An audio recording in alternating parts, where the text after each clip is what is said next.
आज मी आलोय महाराष्ट्रातल्या अशा एका किल्ल्यावर जो स्वराज्याची पहिली राजधानी म्हणून ओळखला जातो. किल्ले राजगड. राजगड ही महाराजांची 26 वर्ष राजधानी होती आणि महाराजांचा सर्वात जास्त अस्तित्व असलेला हा किल्ला आहे. इथली प्रत्येक वास्तू पाहताना मनात एकच विचार येतो. कधी काळी महाराजांच्या पावलांनीही हा परिसर पावन झाला असेल. या दगडांना, या भिंतींना आणि या दरवाजांना त्यांच्या स्पर्शाचा साक्षात्कार झाला असेल. हा विचार जरी मनात आला तरी अंगावर अक्षरशः शहारे येतात. इतिहास वाचणं वेगळं आणि तो अशा ठिकाणी उभं राहून अनुभवणं वेगळं.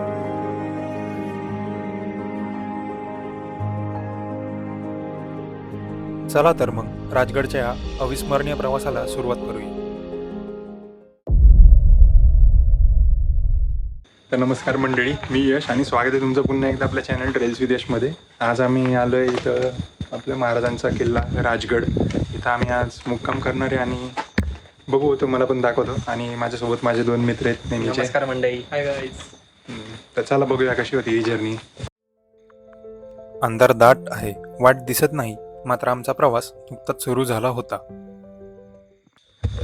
तर गाईज या ठिकाणी आम्ही आता चढत चढत थोडं वरती आलोय. बघू शकता की असं थोड्या ठिकाणी अशी लाईट इथं प्रोव्हाइडेड आहे, म्हणजे जेणेकरून अंधारात पण रस्ता दिसत राहील. आणि मी असं नाईट ट्रेक्स खूप केलेले आहेत, पण ह्या दोघांसोबत असं पहिल्यांदाच येतोय. ते पण राजगडला कॅम्पिंग करतोय आम्ही. खूप छान वाटतंय. तर चला दाखवते तुम्हाला पण पुढे कसं होईल ते. आणि रात्रीचं चालताना खूप असं भारी वाटतं. एकदम असं अंधार असतो, शांतता असते आणि गार वारा सुटलेला आहे मस्तपैकी, जेणेकरून आम्हाला दम अजिबात लागत नाही. दम अजिबात लागत नाही. खूप मजा येते चालताना. तर चला दाखवतो तुम्हाला. आणि बघू शकता ओमकार कसा पुढे चाललाय. आज खाऊन आलाय जास्त. मी एवढा चढतोय आज. चला दाखवतो तुम्हाला. यादरीच्या कुशीत वसलेल्या राजगडाकडे आमची पावले वळाली होती. रात्रीचा गड हा दिवसाच्या गडापेक्षा पूर्णपणे वेगळा असतो. ना गर्दी, ना गोंगाट, फक्त वाऱ्याचा मंद आवाज आणि पायवाटेवर पडणाऱ्या पावलांची चाहूल. या दगडी पायऱ्या कित्येक शतकांपासून असंख्य मावळ्यांच्या पावलांच्या साक्षीदार आहेत. राजगडचा मुख्य प्रवेशद्वार म्हणून ओळखला जाणारा पाली दरवाजा हा केवळ एक दरवाजा नाही. स्वराज्याच्या वैभवशील इतिहासाची सुरुवात याच उंबरठ्यावरून होती. या भिंतींना स्पर्श करताना नकळत मन भूतकाळात हरवून जातं. या दगडांनी छत्रपती शिवाजी महाराजांना पाहिले असेल, मावळ्यांचा रणघोष ऐकला असेल आणि स्वराज्याचा उदयही अनुभवला असेल. राजगड पाहण्यासाठी अनेक जण येतात, मात्र राजगडावर रात्र घालवण्याचा अनुभव फार थोड्यांच्याच वाटेला येतो. इतिहासाच्या सान्निध्यात आमच्या मुक्कामाची तयारी सुरू झाली. गाईस तुम्ही बघू शकता या ठिकाणी आमचं टेंट पिच करून झालेलं आहे. आणि आता आम्ही आज जाऊन जेवण करू आणि रेस्ट करू. चला.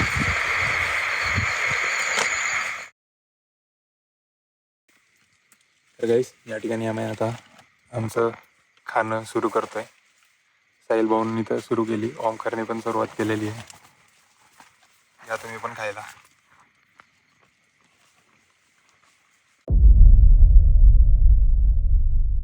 गुड मॉर्निंग गाईस. या ठिकाणी आम्ही आता उठलेलो आहे.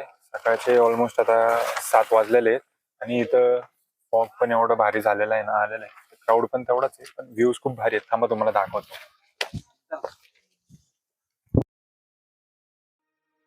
पहाटेच्या पहिल्या किरणांसोबत राजगडाचं खरं सौंदर्य उलगडू लागलं. धुक्याची हलकी चादर, थंडगार वारा आणि क्षितिजापर्यंत पसरलेला सह्याद्रीचा रंग मन मोहून टाकत होतं. राजगड ही स्वराज्याची पहिली राजधानी आणि या राजधानीचं हृदय म्हणजेच राज्यदर. या ठिकाणी राज्यकारभार चालत असेल, महत्त्वाचे निर्णय घेतले जात असतील आणि स्वराज्याचा पाय अधिक मजबूत केला जात असेल. इथे उभं राहून समजतं काही जागा फक्त बघायच्या नसतात, अनुभवायच्याही असतात.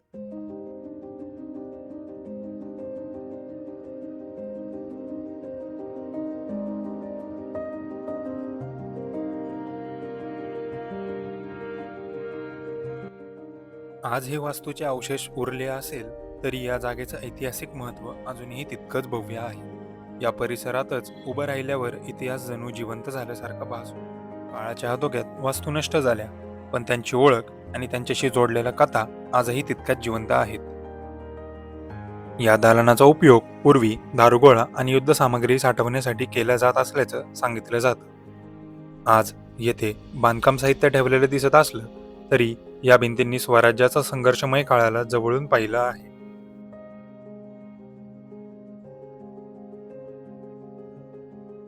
इतिहास, निसर्ग आणि सह्याद्रीची भव्यता यांचा संगम अनुभवायचा असेल तर सुवेळमाची हा राजगडाचा अविस्मरणीय भाग आहे.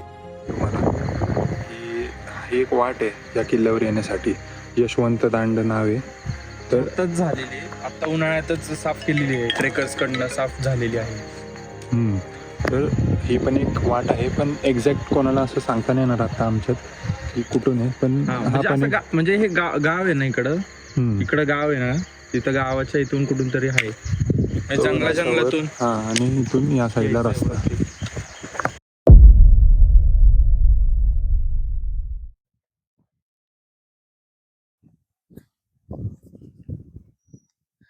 तर गाईज या ठिकाणी आम्ही आता सुवेळा माचीकडे चाललेलो आहे.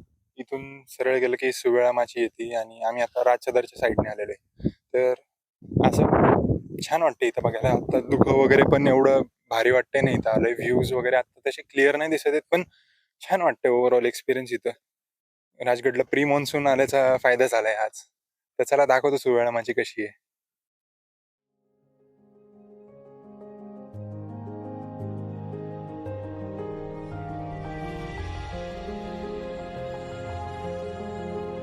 तर गाईज या ठिकाणी तुम्ही बघू शकता, तिथं आम्ही सदरचे अवशेष राहिले जातात तिथं आलेलो आहे.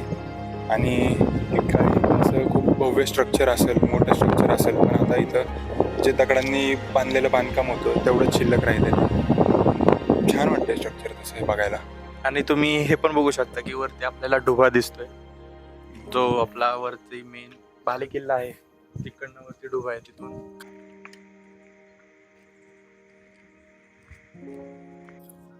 तर गाईज फायनली आम्ही सुवेळा माचीच्या दिशेने आता या बाजूला आलेलो, या बुरुजेपाशी. या बुरुजचं नाव चिलकती बुरुज आहे. हा, तर या चिलकती बुरुज तुम्ही बघू शकता किती छान दिसते आता. आणि तुम्हाला माहित नसेल तर इकडे एक मराठी चित्रपट, प्रसिद्ध चित्रपट आहे फत्तेशिकस नावाचा, तर तिथला एक सीन इथं शूट झालेला आहे. त्या सीन मध्ये असं दाखवलं की इथं महासाहेब आहेत, एका मावळ्याचं मस्तक आणलेलं असते इथं, आणि इथं रागेमध्ये सगळे महादेवाची घोषणा करतात. तर तो सीन इथं शूट झालेला आहे.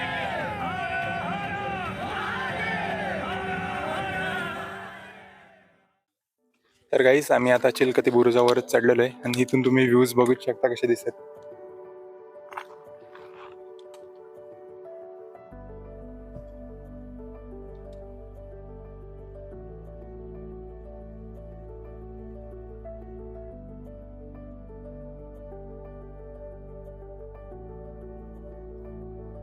तर गाईस तुम्ही या ठिकाणी बघू शकता आमच्या मागं हे जे स्ट्रक्चर दिसतंय त्याला हत्ती प्रस्तर असं म्हणतात.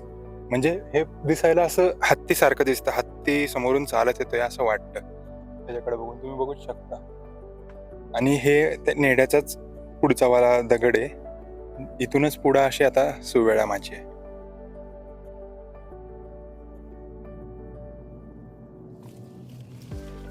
गाईस तुम्ही बघू शकता इथं केवढी छोटी वाट आहे येण्यासाठी. म्हणजे इथून दुसऱ्या वाट पण आहेत, पण ही पण एक वाट आहे अशी यासाठी येण्यासाठी. इथून हार्डली एक माणूस बसू शकतो एवढीच जागा आहे.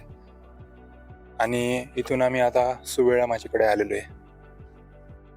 खूप छान आहेत स्ट्रक्चर्स इथले. चिलकती बुरुजाच्या समोर असलेलं हे नैसर्गिक नेडं म्हणजे राजगडाचं एक अद्वितीय वैशिष्ट्य. शेकडो वर्षांचा वारा, पाऊस आणि काळ यांनी घडवलेली ही निसर्गाची कलाकृती आजही तितकीच भव्य दिसते.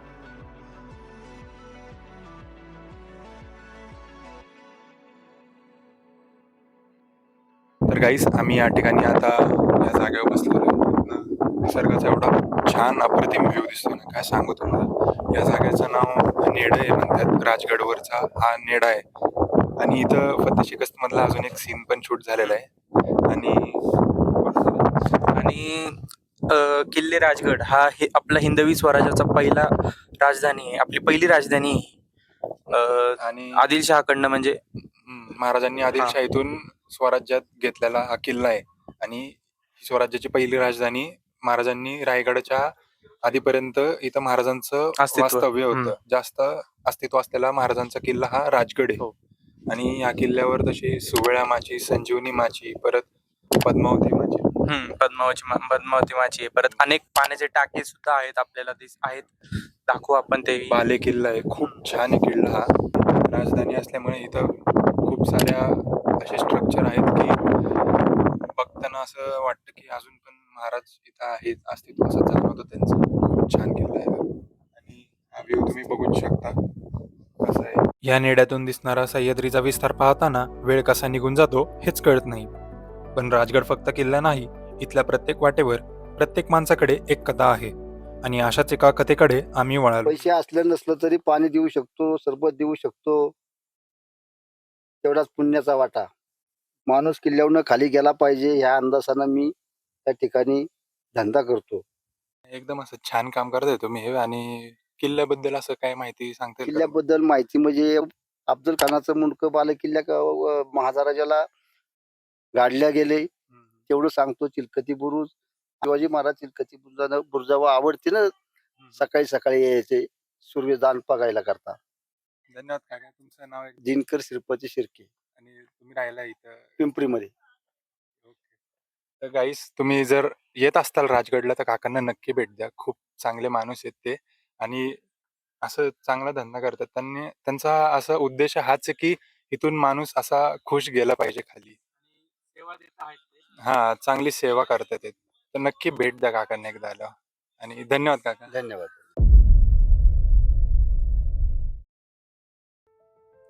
राजगडाचा सर्वात सुरक्षित आणि महत्त्वाचा भाग म्हणजेच बालेकिल्ला. शत्रूच्या नजरेपासून दूर, अभेद्य तटबंदीच्या संरक्षणाखाली उभा असलेला हा भाग स्वराज्याच्या सामर्थ्याचं प्रतीक मानला जातो.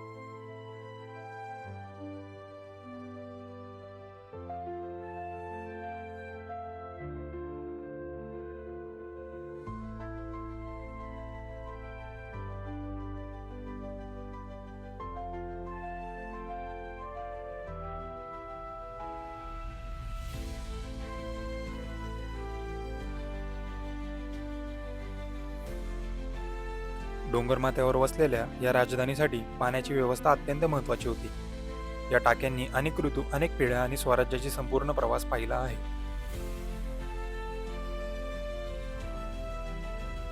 या बाजारपेठेजवळ उभं राहिलो आणि मनात एकच विचार येत होता, कधी काळी गजबजलेली ही बाजारपेठ नेमकी कशी दिसत असेल. काळ पुढे सरकत गेला, बाजार नाहीसा झाला, पण त्या गजबजलेल्या दिवसांच्या आठवणी आजही या अवशेषांमध्ये जपल्या गेल्या आहेत. बालेकिल्ल्यावर या सदरेजवळ आल्यावर इतिहास वाचावा लागत नाही, तो जाणवतो. आज या भिंती नाहीत, छप्पर नाही, पण या जागेचं महत्त्व काळही पुसू शकलेला नाही.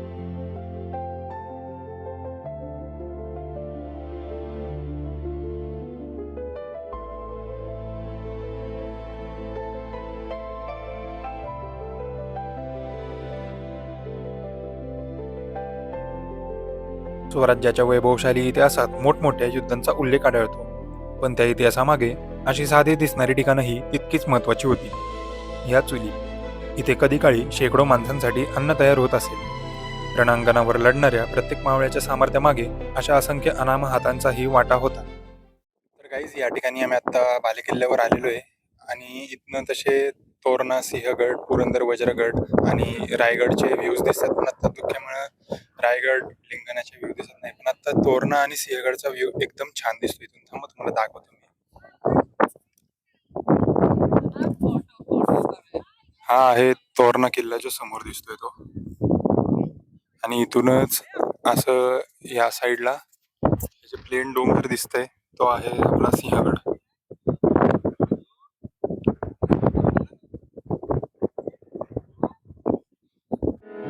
राजगडच्या प्रत्येक भागात एक वेगळीच ओळख जपून आहे. पण पद्मावती माची म्हणजेच या संपूर्ण दुर्गराजाचं स्पंदन. इथून दिसणारा प्रत्येक डोंगर, प्रत्येक दरी आणि प्रत्येक वाट सह्याद्रीच्या वैभवाची साक्ष देते.